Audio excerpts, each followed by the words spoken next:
আজ হরতালের ডাক দিয়েছে আওয়ামী লীগের বেশ কিছু সংগঠন। রাজধানী থেকে আমাদের সাথে যুক্ত হচ্ছেন সজল শাই। দর্শক, এই মুহূর্তে আছি অন্তর্বর্তীকালীন সরকারের প্রধান উপদেষ্টা ডক্টর মোহাম্মদ ইউনূসের বাসভবনের সামনে। এখানে আবার দেখতে পাচ্ছেন অনেকে তুলকালাম পরিবেশ করে এবং সবাই কিন্তু এই হরতালকে কেন্দ্র করে। এদিকে আজ দুপুরে আওয়ামী লীগ ভয়ানক হরতালের ঘোষণা দেয়। 64 জেলায় তুলপার পরিস্থিতি করায় ডক্টর ইউনূস নিখোঁজ হয়েছে। এই নিয়ে দেশের জরুরি অবস্থা হয়েছে, সেনাবাহিনী কঠিন অ্যাকশনে। দেশ জুড়ে আওয়ামী লীগের হরতাল ঘোষণা দিয়ে ভয়ঙ্কর যুদ্ধের ডাক দিলেন শেখ হাসিনা। বাংলাদেশ আওয়ামী লীগের শত্রু বিএনপি, জামায়াত একদম দৃশ্যমান শত্রু। এর বাইরে তাদের যতগুলো দূষণ রয়েছে, যতগুলো ইসলামিক দল রয়েছে, প্রত্যেকটাই আওয়ামী লীগের চিরশত্রু। এবং এই শত্রুতা সবকিছু উপেক্ষা করে বাংলাদেশ আওয়ামী লীগ এই যে লড়াই করতেছে, এই যে তাদের উপর দমন নিপীড়ন চালানো হচ্ছে, 5 লক্ষের অধিক নেতাকর্মীকে গ্রেফতার করা হয়েছে, প্রতিদিন ঢাকার বিভিন্ন প্রান্তে বড় বড় মিছিল দেখা যাচ্ছে। আমরা দেখতে পাচ্ছি যে মিছিলে আগে 15 থেকে 20 জন মানুষ দেখা যেত, সেই মিছিল এখন সংখ্যায় বেড়ে গিয়ে হাজার হাজার মানুষ পরিণত হয়েছে। সর্বদলীয় সম্মিলিত কমিটির ডাকে হরতাল পালিত হচ্ছে। সকাল থেকে বন্ধ রয়েছে বাগেরহাট জেলার সকল যানবাহন চলাচল। নির্বাচন অফিসে তালা দিয়েছেন আন্দোলনকারীরা। বন্ধ রয়েছে ব্যবসা প্রতিষ্ঠানও। আওয়ামী লীগকে মিছিল করতে নির্দেশ দেওয়ায় সেনাপ্রধানকে গ্রেফতার করতে হুঁশিয়ারি দিলেন ব্যারিস্টার রুমিন ফারহানা। আওয়ামী লীগের ঝটিকা মিছিল থেকে বড় মিছিলে রূপান্তরিত হচ্ছে তাদের কর্মকাণ্ড। একের পর এক আমরা দেখছি গতকালকে সংসদ ভবন এলাকায় মিছিল সরকারের নতুন করে টনক নাড়িয়েছে। ইতিমধ্যে বুঝতেই পারছেন আজকের খবরটি কতটা গুরুত্বপূর্ণ একটি খবর। বন্ধুরা চলুন ভিডিওতে আজকে আর বেশি কথা বাড়াবো না, সরাসরি আজকে আমরা চলে যাব মূল ভিডিওতে। আর সেখানে আজকে আমরা দেখবো আজকের খবরের বিস্তারিত। হরতাল এ নিয়ে আরো খবর জানাতে সেখান থেকে সরাসরি যোগ দিচ্ছেন আরিফুল ইসলাম। আরিফ, বাগেরহাটে হরতাল চলছে, এই সকালবেলা কি দেখছেন সেখানে জানাবেন। দাঁড়িয়ে আছি খুলনা বাগেরহাট মহাসড়কে জেলা প্রশাসন অফিসের সামনে। আমার পিছনে জেলা প্রশাসকের অফিস আর বাম পাশে রয়েছে নির্বাচন কমিশনার জেলা নির্বাচন অফিস। কারণ হচ্ছে গতকালকে যে সম্মিলিত যে কমিটি বাগেরহাটের, তারা ঘোষণা দিয়েছে যে কোনো মতেই কোনো গাড়ি ঘোড়া চলতে দিবে না, অফিস আদালত খুলতে দিবে না, খুললেও সেখানে কার্যক্রম বন্ধ থাকবে। শুধু তাই নয়, জেলা নির্বাচন অফিস সেখানে যেন কোনো রকমের কোনো কার্যক্রম পরিচালনা না হয় সেই জন্য মূলত এখানে সকাল থেকেই পুলিশ এসেছে। যেহেতু 8টা থেকে 4টা পর্যন্ত হরতাল পালন করা হবে, সেহেতু এখন থেকে কিন্তু টুকটাক একটা গাড়ি ঘোড়া চলছে। 8টার পরে কিন্তু আর চলবে না, যেটা জানিয়েছে। এবং এখনো পর্যন্ত আন্দোলনকারীদের যাদের দাবি আদায়ের জন্য যারা রাস্তাতে থাকার কথা, তারা কিন্তু এখনো কেউ। তো আপনি জানেন যে বাগেরহাটের যে 4টি আসন ছিল, এর 3 নম্বর যে আসনটা রামপাল মোংলা নিয়ে গঠিত, এই আসনটি কিন্তু নির্বাচন কমিশনার বিলুপ্ত ঘোষণা করে শুধু নয়, এখানে গেজেট ইতিমধ্যে প্রকাশ করেছে এবং সেটি গাজীপুরে নিয়ে গেছে। এর জন্য কিন্তু বাগেরহাটের মানুষ কিন্তু আসলে আন্দোলন শুরু করেছে। শুধু তাই নয়, মিছিল, মিটিং, সড়ক অবরোধ, হরতালের মতো কার্যক্রম করা চলেছে এবং আজকেও কিন্তু এই হরতাল চলছে। গতকালকে 5 দিনের কর্মসূচি ঘোষণা করা হয়েছে। গতকালকে রবিবার মিছিল ছিল এবং মিটিং ছিল এবং আগামী বুধ এবং বৃহস্পতিবার কিন্তু আবারও হরতালের আহ্বান করা হয়েছে এক নাগাড়ে। তো এক্ষেত্রে তারা বলেছে দাবি আদায় না হওয়া পর্যন্ত, আমাদের আসন এখানে যারা আছে তাদের মতো যে আসন ফিরে না পাওয়া পর্যন্ত কিন্তু তারা আন্দোলন করে যাবে। শুধু তাই না, এখানে যে সীমানা পুনর্বিন্যাস করা হয়েছে, সীমানাও তার জায়গায় রাখতে হবে। কারণ আলোচনা করেছিলাম আওয়ামী লীগের ঝটিকা মিছিল থেকে বড় মিছিলে রূপান্তরিত হচ্ছে তাদের কর্মকাণ্ড। একের পর এক আমরা দেখছি গতকালকে সংসদ ভবন এলাকায় মিছিল সরকারের নতুন করে টনক নাড়িয়েছে। সেই ভিডিওতে আমরা বলেছিলাম যে সরকার খুবই বিব্রতকর পরিস্থিতিতে পড়ে যাওয়ার কথা। এরকম ঘটনা যখন হচ্ছে, সংসদ ভবনের এলাকায় চরম সর্বোচ্চ নিরাপত্তা যে এলাকায় থাকে, প্রধান উপদেষ্টার বাসভবন, বঙ্গভবন, এরপরেই তো সংসদ ভবনে নিরাপত্তা থাকে। সেই নিরাপত্তা বেষ্টনীর এলাকায়, মানে 1 নম্বর প্রায়োরিটির যে নিরাপত্তা থাকা উচিত, সেই নিরাপত্তা বেষ্টনীর এলাকায় আওয়ামী লীগ যখন মিছিল করলো এবং একটা বড় দীর্ঘ রাস্তা যখন তারা অতিক্রম করলো, সেখানে শত শত পুলিশ থাকার কথা, তারপরেও যখন কোনো ধরনের কোনো প্রতিরোধ পুলিশের দেখা গেল না, মিছিল শেষে পুলিশের নাম মাত্র একজনকে ব্যানার হাতে পেয়ে তাকে গ্রেপ্তারের ঘটনা আমরা যখন দেখলাম, তখন প্রশ্ন উঠতেই পারে যে সরকার এই ঘটনায় কতটা বিব্রত হবে। এবং সেটাই ঘটলো। গতকালকে সরকার এরকম পরিস্থিতির প্রেক্ষাপটে জরুরি মিটিং করলো উপদেষ্টা পরিষদের এবং উপদেষ্টা পরিষদের মিটিং থেকে বেশ কিছু সিদ্ধান্ত এসেছে। কেন হঠাৎ করে তারা এই আওয়ামী লীগের ঝটিকা মিছিলকে কেন্দ্র করে জরুরি মিটিং করলো, কেন জরুরি মিটিং করতে হলো, কি তাদের সিদ্ধান্ত হলো, কি কি ধাপে তারা এগোতে চাচ্ছে, কোন ভাবে আওয়ামী লীগকে মোকাবেলার পরিকল্পনা তারা করছে, যেগুলো সরকারের তরফ থেকে জানানো হয়েছে, জানানোর বাইরে তো আর আমাদের কিছু জানার উপায় নেই।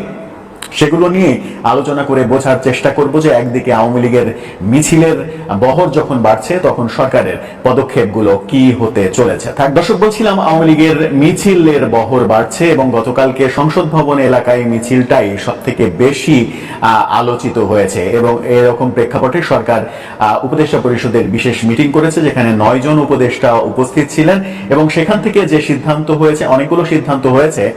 প্রথম আলো যে সিদ্ধান্তের কথা বলছে, যেভাবে শিরোনাম করেছে প্রথম আলো, তাদের শিরোনামটা কি ছিল সেটা দেখে নিতে পারেন, তারপরে আলোচনায় যেতে পারি আমরা।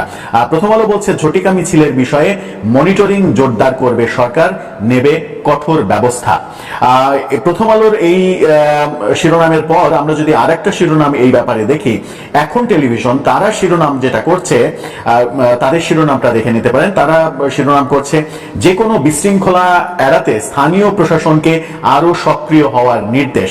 অর্থাৎ সরকার স্থানীয় প্রশাসনকেও, ঢাকার বাইরে স্থানীয় প্রশাসনকেও বিশেষ নির্দেশ দিয়েছে যে কোনো পরিস্থিতি মোকাবেলা করার জন্য তারা যেন সতর্ক অবস্থানে থাকে। তার মানে সরকারের টপ মোস্ট প্রায়োরিটির মধ্যে এটা পড়ে গেছে। গতকালকের সংসদ ভবন এলাকায় আওয়ামী লীগের মিছিল সরকারের টনক নাড়িয়ে দিয়েছে। গতকালকেই আলোচনা করছিলাম যে এরকম একটা জায়গায় মিছিল হলো, পুলিশ কোন ধরনের কোনো প্রতিরোধ করার চেষ্টা করেনি, তার সেরকম দৃশ্য আমরা দেখিনি। আবার এরকম এলাকায় মিছিল হবে, গোয়েন্দার রিপোর্ট থাকবে না, সেখানে গোয়েন্দা ব্যর্থতা আছে কিনা নাকি অন্য কিছু রয়েছে, সেই ব্যাপারে সরকারের উদ্বিগ্ন হওয়ার যথেষ্ট কারণও রয়েছে এবং সরকার উদ্বিগ্ন হয়েছে। সরকার গতকালকে জরুরি মিটিং করেছে এবং সেই মিটিংয়ে যারা উপস্থিত ছিলেন, 9 জন উপদেষ্টা উপস্থিত ছিলেন, তার মধ্যে অর্থ উপদেষ্টা সালেউদ্দিন আহমেদ, পরিকল্পনা উপদেষ্টা ওয়াহিদুদ্দিন মাহমুদ, আইন উপদেষ্টা আসিফ নজরুল, স্বরাষ্ট্র উপদেষ্টা লেফটেন্যান্ট জেনারেল মোহাম্মদ জাহাঙ্গীর চৌধুরী, শিল্প উপদেষ্টা আদিলুর রহমান খান, বিদ্যুৎ জ্বালানি খনিজ সম্পদ উপদেষ্টা মোহাম্মদ ফাজুল কবির খান, পরিবেশ ও বন উপদেষ্টা সৈয়দা রিজওয়ানা হাসান, শ্রম উপদেষ্টা ব্রিগেডিয়ার জেনারেল শাখাওয়াত হোসেন, এছাড়া জাতীয় নিরাপত্তা উপদেষ্টা খলিলুর রহমান উপস্থিত ছিলেন, প্রধান উপদেষ্টার বিশেষ সহকারী স্বরাষ্ট্র মন্ত্রণালয় সংক্রান্ত খোদাবক্স চৌধুরী তিনি উপস্থিত ছিলেন, পুলিশের মহাপরিদর্শক অর্থাৎ আইজিপি বাহারুল আলম তিনি উপস্থিত ছিলেন। মোটা দাগে মানে মোদ্দা কথা যেটা, সেটা হচ্ছে যে একটা বড় মিটিং তারা করেছে এবং তারা যে আলোচনাগুলো করেছে যে গত কয়েকদিনে তেজগাঁ সহ বেশ কয়েকটি জায়গায় ঝটিকা মিছিল করেছে বর্তমান কার্যক্রম নিষিদ্ধ আওয়ামী লীগ এবং তার অঙ্গ সহযোগী সংগঠনগুলো। এই ঘটনায় বেশ কয়েকজনকে আটক করেছে পুলিশ। এই তথ্য যেমন জানানো হয়েছে, তেমনি সরকারের তরফ থেকে এই ব্যাপারটাকে মানে টপ প্রায়োরিটি দিয়ে এই ব্যাপারে মনিটরিং বাড়ানোর জন্য পুলিশকে নির্দেশ দেওয়া হয়েছে। আইন শৃঙ্খলা পরিস্থিতি স্বাভাবিক রাখা, পুলিশের বিশেষ সতর্কতা জারি, পুলিশের বিশেষ মনিটরিং সেল তৈরি করা, স্থানীয় প্রশাসনকে বিশেষ সতর্ক বার্তা দেয়া, সব মিলিয়ে একটা বেশ সাজ রব দেখা যাচ্ছে সরকারের মধ্যে যখন আওয়ামী লীগ একের পর এক শোডাউন করছে। একদিকে আওয়ামী লীগের শোডাউন, আরেকদিকে সরকারের তৎপরতা। একদিকে আওয়ামী লীগ একের পর এক শোডাউন করার চেষ্টা করেই যাবে হয়তো এরপরে, সরকার সেগুলোকে কিভাবে মোকাবেলা করতে পারে কিনা, আওয়ামী লীগ আরো বেশি মানে শোডাউনের দিকে যায় কিনা এবং শোডাউন একটা সময় উচ্ছৃঙ্খলতার দিকে যায় কিনা, দেশের স্বাভাবিক পরিস্থিতি অস্বাভাবিকতার দিকে চলে যায় কিনা, এই আশঙ্কা কিন্তু রয়েছে। এই আশঙ্কা আমরা অনেকদিন থেকেই করছিলাম। দেশের মধ্যে ঘটে যাওয়া অনেক ঘটনার সঙ্গে, যেমন রাজবাড়িতে গোয়ালন্দয়ে যে নুরাল পাগলার আস্তানায় হামলা এবং তার লাশ তুলে পুড়িয়ে দেয়া, সেই ঘটনায় যে 7 জনকে গ্রেপ্তার করা হয়েছে। কি লাভ এসব কথা বলে, এমন মিটিং করে? রাজনীতির একজন ক্ষুদ্র বিশ্লেষক হিসেবে বলতে পারি, ক্ষুদ্র চিন্তা এবং অভিজ্ঞতা থেকে এটুকু ধারণা করতে পারি, আসলে যা দেখছি গত 40-50 বছর ধরে আওয়ামী লীগের ঝটিকা মিছিল এখন যেগুলো হচ্ছে, এটি ক্রমশ বাড়তে থাকবে। ধীরে ধীরে এসব মিছিলের আকার বড় হতে থাকবে। রাজধানী থেকে মফস্বল পর্যন্ত ছড়িয়ে যাবে এই মিছিলের কাতার। সাধারণ মানুষ, খেটে খাওয়া মানুষ, গত 13 মাসে নানান বঞ্চনার শিকার মানুষ ক্রমশ এই মিছিলগুলোতে জড়ো হবে। মিছিলের আকার বড় হবে, গর্জন বাড়তে থাকবে। আপনার পুলিশ, সেনাবাহিনী এদের ঠেকাতে পারবে না। আপনি কেবল বিবৃতি দিতে থাকবেন। জনগণকে আপনি তো বার্তা দিচ্ছেন আপনার সরকারের চেয়ে, আপনার বাহিনীগুলোর চেয়ে পরাজিত শক্তি স্মার্ট এবং দুঃসাহসী, ভীতিকর এবং ভয়াবহ। আপনি তো যুদ্ধে অর্ধেকটা হেরে বসে আছেন জনাব। কার্যক্রম নিষিদ্ধ আওয়ামী লীগের ঝটিকা মিছিল এবং বেআইনি সমাবেশ ঠেকাতে কঠোর বার্তা দিয়েছে অন্তর্বর্তী সরকার। বাঘা বাঘা উপদেষ্টারা প্রধান উপদেষ্টার সঙ্গে বৈঠকে বসে এই সিদ্ধান্ত নিয়েছেন। সামরিক বেসামরিক অনেক বড় কথাও ছিলেন এই বৈঠকে। এই মিটিংয়ে কঠোর নির্দেশনা দেওয়া হয়েছে স্থানীয় প্রশাসন যেন আরো সক্রিয়ভাবে সব ঘটনা মোকাবিলা করে। কিন্তু আমরা দেখেছি স্থানীয় প্রশাসন যখনই ব্যর্থ হয় তখনই আবার তাদের দিকে তোপ দাঁড়ানো হয়। কি বলা হয়, এদের দিয়ে হবে না, কারণ এদের অনেকেই ফেসিবাদের দোষর। এই বৈঠকের খবর জানাতে, মানে যে বৈঠকটি প্রধান উপদেষ্টার সঙ্গে সকালে মিলে করেছেন, এটির খবর জানানোর জন্য প্রেস কনফারেন্স করেছেন প্রধান উপদেষ্টার প্রেস সচিব। তিনি বলেছেন জুলাইকে, মানে জুলাই অভ্যুত্থানকে সামনে রেখে আমাদের রাজনৈতিক ঐক্য, মানে সরকার এবং দলগুলোর রাজনৈতিক ঐক্য ধরে রাখার বিষয়ে বৈঠকে জোর দেওয়া হয়েছে এবং বলা হয়েছে রাজনৈতিক দলগুলোর সাথে ভালো সম্পর্ক বজায় রাখতে। এখানে আমি বলবো আপনারা বোধহয় আবারও ভুল করছেন, এখনো ভুল পথে হাঁটছেন। তার চেয়ে জনগণের সঙ্গে ভালো সম্পর্ক গড়ে তুলুন, জনগণের কথা শুনুন, জনগণের পাশে দাঁড়ান। এই যে বৈঠকে রাজনৈতিক দলগুলোর সাথে নিবিড় সম্পর্ক গড়ে তোলার বিষয়ে জোর দেওয়া হলো, এগুলো কোনো কথা হলো? কোন রাজনৈতিক দলের সঙ্গে তৃণমূল পর্যায়ের জনগণের শ্রদ্ধা এবং ভালোবাসার সম্পর্ক আছে? এরকম একটা নেতা আমাকে দেখান, একটা নেতার নাম বলেন যিনি ডাক দিলে বাংলার আপামর মানুষ তার পতাকা তলে এসে দাঁড়াবে অথবা আপনার পাশে এসে দাঁড়াবে। শোনেন, বিএনপি আওয়ামী লীগের মতো দলকেও বিশাল শোডাউন করতে বাস ভাড়া করে, প্যাকেট লাঞ্চ দিয়ে অথবা পকেট খরচা দিয়ে বা বাড়তি কিছু টাকা পয়সা দিয়ে মফস্বল থেকে লোক আনতে হয়। তখন তারা এটাও দেখে না যে কে বিএনপি করে কে আওয়ামী লীগ করে। তারা শুধু ভাবে বাস ভর্তি করতে হবে, জনসমাবেশ স্থলে বিশাল বিশাল ব্যানার ফেস্টুন নিয়ে ব্যক্তি নেতার বিশালত্ব জাহির করতে হবে। এটাই আসলে বাস্তবতা। আপনার চারপাশে যে এত এত নুরানি চেহারার নেতারা, যারা আপনার এতটুকু অনুকম্পার জন্য হাবিত্যেস করেন, তারা কি কোনো জনস্রোত রুখতে পারেন না জনস্রোত সৃষ্টি করতে পারেন? ভাড়া করার লোক দিয়ে সোহরাওয়ার্দী উদ্যান ভরাট করলেই নেতা বা দল বড় হয় না, এটা বুঝতে হবে সবার আগে। প্রেস সচিব বলেছেন, প্রধান উপদেষ্টা আজকের বৈঠকে বলেছেন, আসন্ন দুর্গাপূজায় অস্থির পরিস্থিতি সৃষ্টি করতে নানান ষড়যন্ত্রমূলক চেষ্টা হতে পারে। প্রধান উপদেষ্টাকে বিনয়ের সঙ্গে বলতে চাই, আপনি এত কুডাক ডাকেন কেন? একবার বললেন দেশে যুদ্ধ পরিস্থিতি বিরাজ করছে, এখন বলছেন দুর্গাপূজায় অস্থির পরিস্থিতি সৃষ্টির ষড়যন্ত্র হতে পারে।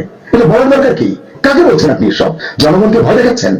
নির্বাচন না করার অজুহাত তৈরি করছেন? সত্যি যদি এমন কোনো আশঙ্কা থাকে, আপনি যদি সেটা বুঝতে পারেন, তাহলে প্রয়োজনীয় ব্যবস্থা নিন।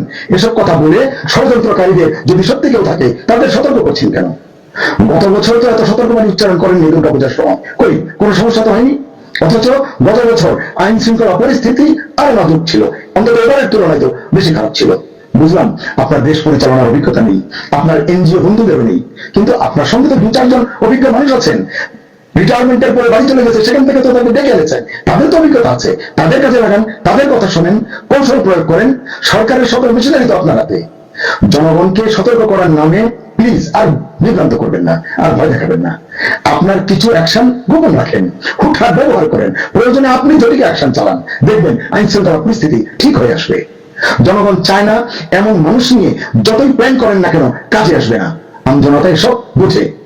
প্রেস সচিব জানিয়েছেন, ডাকসু নির্বাচন যাতে শান্তিপূর্ণ এবং উৎসব মুখর পরিবেশে হতে পারে, সেজন্য প্রধান উপদেষ্টা বিশ্ববিদ্যালয় প্রশাসনকে সর্বাত্মক সহযোগিতা প্রদানের নির্দেশ দিয়েছেন। ভালো কথা, কিন্তু মাননীয় প্রধান উপদেষ্টা কি জানেন ডাকসুতে কে ভিপি হবে, কে জিএস হবে, কে জিএস হবে? বাকিগুলোর কথা বললাম না, আমি দেখলাম এটা অনেকেই নাকি জানে অথবা ধারণা করে। এই জানা বা ধারণার মূল বেসিকটা কি? মূল বেসিকটা হলো ইলেকশন ইঞ্জিনিয়ারিং।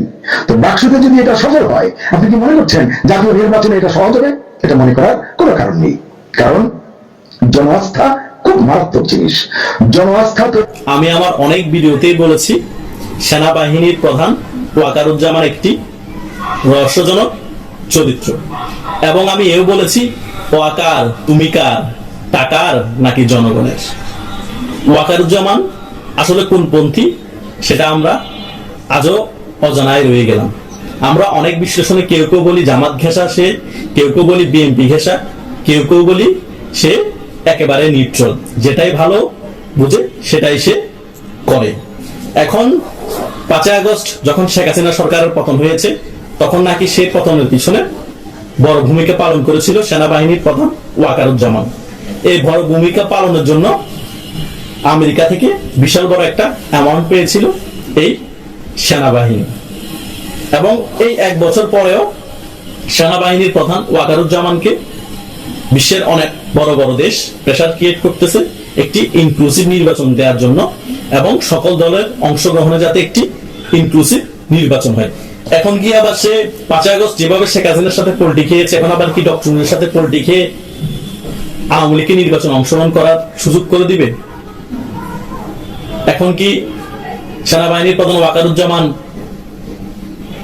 বিমান বাহিনীর প্রধান এবং নেভির প্রধান একত্রিত হয়ে ডক্টর ইউনূসের বিপক্ষে যাবে? আরেকটি সেনা কু হবে?